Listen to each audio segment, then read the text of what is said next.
Mesdames et messieurs, j'ai perdu tant de poids que mon miroir me regarde avec un air inquiet de me voir.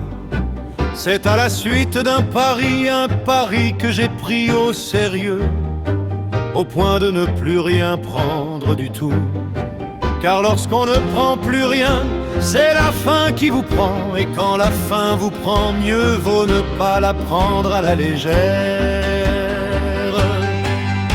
J'avais devant moi 1000 douceurs, des éclairs, des babas, des bonheurs. Quand quelqu'un me dit d'un ton très humain: pourquoi n'écririez-vous pas sur la faim?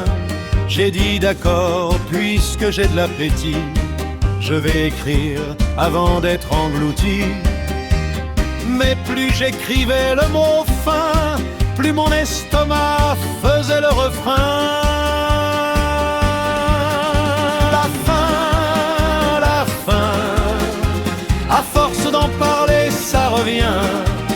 La faim, ça commence toujours par un petit rien. Un millefeuille vaut bien 1000 soucis, quand les feuilles se mangent mieux qu'elles ne s'écrivent ici. Et si ma plume est légère, c'est qu'elle pèse moins qu'un éclair. Je me précipite chez le pâtissier, devant la boutique, un pauvre me dit: monsieur, une petite pièce? Je réponds: j'ai déjà donné. Il me dit: pas à moi. Alors je lui donne une pièce et je lui recommande: si l'on vous demande d'où elle vient, dites que ce n'est pas de rien.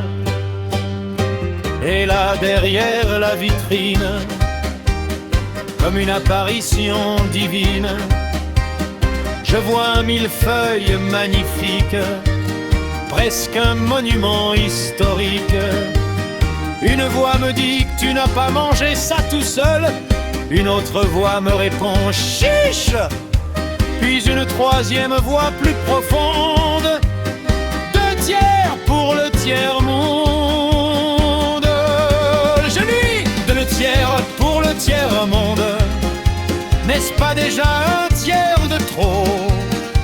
Et s'il y a un intermédiaire qui se sert du tiers pour son dessert? La faim, tout ça se ressemble un peu quand on a faim. La faim, et mon ventre jouait du tambourin. Je voulais cacher mon millefeuille à l'abri des regards qui m'effeuillent. Mais Dieu là-haut me regardait et mon gâteau me dénonçait. J'ai pensé, une religieuse serait plus sage. Et justement, je vous le donne en 1000. Une religieuse, une vraie, avec ses cornettes et son doigt pointé vers mon millefeuille. J'ai frappé à la vitre: il est à moi. Elle m'a répondu: vous pouvez faire une croix dessus. Puis j'ai vu 2 grands yeux d'enfant, des yeux plus grands que leur présent. Et soudain tous mes mots sur la faim ne faisaient plus rire du tout enfin.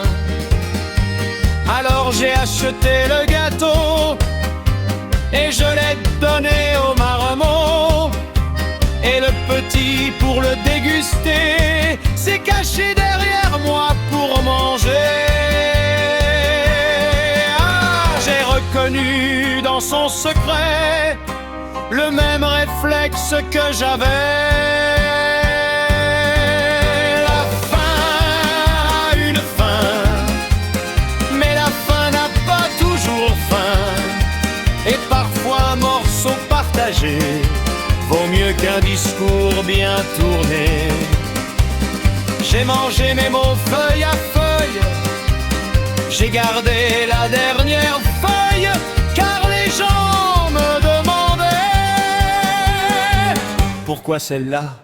Et j'ai répondu comme il se doit: eh, il faut bien garder la part du pauvre. Mesdames et messieurs, Si mes chansons vous ouvrent l'appétit, n'avalez pas tout ce que je raconte. Gardez-en une petite part pour la réflexion.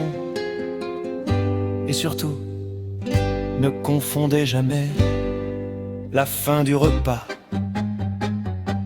avec la fin du monde.